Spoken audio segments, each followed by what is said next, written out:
All right. Steve Guttenberg. Wow, what a thrill. Thank you for having me. Oh my God, thank you for coming. So this is ironic because this week we are looking at the narrative method concept of Wonderland, which is the experience of creative dreaming as a respite or a journey into your imagination. And I'd like to do just a thumbnail intro of you to get a sense of what your book is about. Steve moved to Hollywood at 17 and got a job 2 weeks later. What can I say? Talent won't be stopped.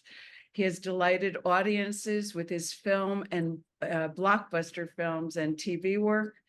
But when his father was diagnosed with kidney failure, he had to step into a new and wholly unexpected role as caretaker. In Time to Thank Caregiving for My Hero, Steve tracks his weekly road trips from Los Angeles to Arizona to care for his father and the ways in which his time on the road affords him the perspective to reflect on his life. So welcome, Steve. And I really wanted to ask you this. How did this experience impact your perspective about who you are and what really matters?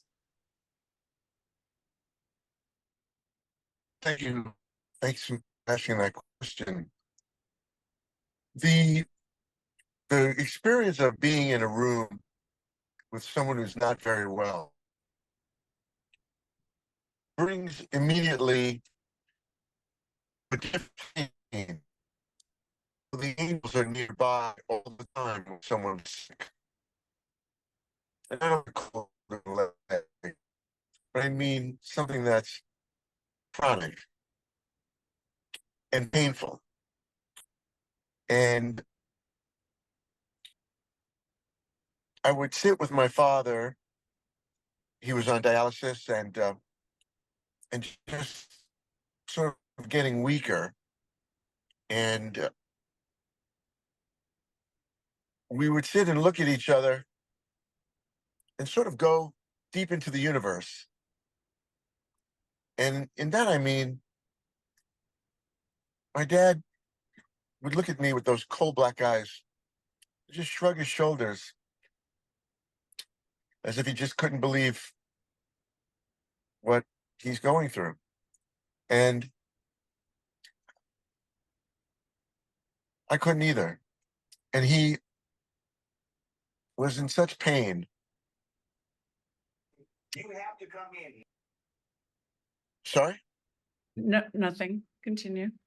He was in such pain that time stood still, then opened up into a giant crevice in the Grand Canyon, and then reduced itself to the eye of a needle.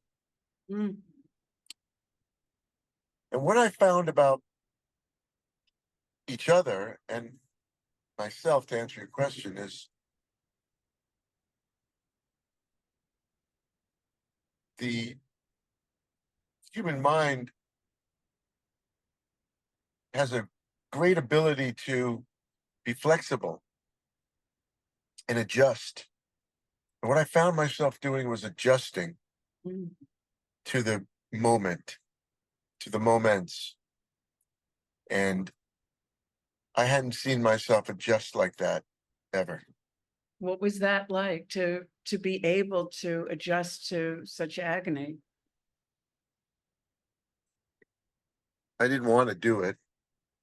I didn't like doing it. But I, like the rest of my family, stood up and did what we had to do. A lot of it was telling Dad, "You're doing okay, Dad. You're doing great. You look good today, Dad. You look good." And putting on a happy face is so important. And then you got back to the your Charlie Chaplin song. Sorry? No, I was saying, and then Then I got back. the reverse of putting on the happy face, then you find yourself alone and what? I reached out to social media. A friend of mine said, because I would come out of the hospital sometimes during the day and have coffee with people and talk to other caregivers. But at night, about 3 in the morning when I come out, no one was there. So a friend of mine said, talk to the phone and people will talk back. They'll write back. So I started doing that. And that gave me some comfort that other people were doing this too, to their parents, their children. But I I didn't want to be there. I didn't want my dad to be there. I didn't want to be faced with the reality. I don't think I liked that reality. And yet, You know? as you were saying earlier before we started, in so many unpredictable ways, it did change you. And you feel now, I don't want to speak for you, but you were saying you want to do good. What do you want others to take away from this book? Well, I'd like our book Time to Thank to make a difference, Mm-hmm. to take somebody's experience of reading it and have some sunshine come into their mind about the the duty, the honor, the happiness in taking care of another person. When someone has a cold, it feels good to go to the store and buy chicken soup for them. Mm. It feels good. And when someone's very sick, like my dad was, it feels good to rub his feet, to see if he needs some ice on his mouth, to shave him, to bathe him, to also give him his dignity as a person. And I'd like people to read the book and come away from it thinking, either I'm going to need a caregiver or I'll be a caregiver. And I kind of know what the experience is like now. And the book is very funny too. It's got some great stories, really great stories. You're,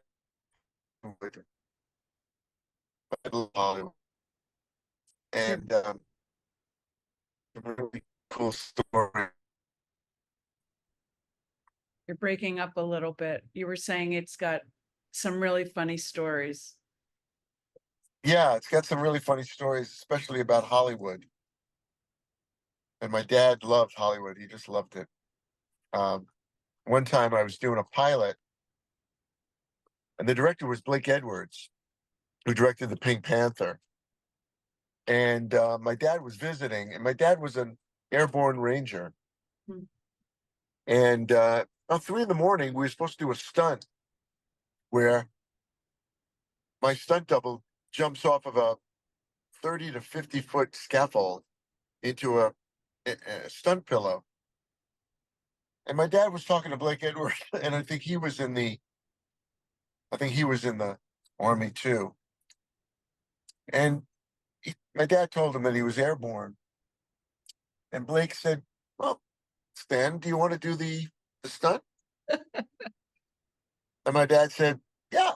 He said, "You can jump from 30 feet?" He goes, "Yeah, I've jumped from 5,000 feet, so, or more, 10,000 feet." So he got up there, and my dad's favorite actress was Julie Andrews, Mary Poppins, Sound of Music. And she was married to Blake Edwards. And it was 3 in the morning, and my father said to me, "Wouldn't it be great if Julie Andrews showed up?" I said, "But Dad, it's 3 in the morning, and she's not going to show up at 3 in the morning." Lo and behold, my dad gets up on the top of that scaffold, And there's Julie Andrews pulling up in a Rolls Royce. Oh my God. She gets out, she gives her husband a kiss, and he whispers in her ear what's going on. And she yells up there, "Mr. Guttenberg, are you all right up there?" And he said, "Yes, yes, Mary Poppins." And he said, "You can call me Julie." And he said, "Okay, okay, Julie." And he was so nervous. And they said to go ahead, and he jumped, and he had a rig on and everything. And he fell into the pillow, fine. Then Julie Andrews came up to him and said, "Well done, Mr. Gutenberg," and gave him a little kiss on the cheek. Oh, And it just, oh, he was soaring for weeks on end. how Weeks old on end. was he at this point? Oh, let me see. Oh, well, I was 23, so he was 49. Amazing. So did they use that take as your stunt double? Yeah, No. Yes. yeah, That's crazy. yeah. If you see, it's a pilot. I don't know where anybody can find it, but that's my dad. We looked alike, so it was That's pretty good. incredible. That's incredible. Just so that nobody out here has any food envy, I want to share with you, Steve is chowing down on peanut M&Ms. Red is about to be the next one. Can you demonstrate, oh good, with feeling how that goes down, please? So healthy, so Please. healthy. Yes. Here we Um, go. okay. Yes. Mm. There is something about eating with your mouth open while talking that is extremely warm and And this familiar. is where I am. Okay, Steve is no longer there. It's just the road. Okay, Just the roads, and that's apropos for my book. there you It's go. about the road. So what else? I know you're on your way to see your mom. Um, and what's going on with you now? What's the new change in you? What does it look like? I I'm excited about all the new steps in my life that I'm going to take. I don't really accept getting older, and I don't really accept that there's a finality to my life. But I do like being sort of a mature guy wherever I am. And I'm still really young, but I've seen a lot. So it's kind of cool. I'm not as nervous as I used to be. I was always really nervous or anxious about things. I'm not really nervous or anxious anymore. So I sort of know what's going to go on. Yeah. So Um, you what know, about social anxiety when you talk about, because that sort of shifts as you get older? I used to have so much of it. I don't have as much anymore.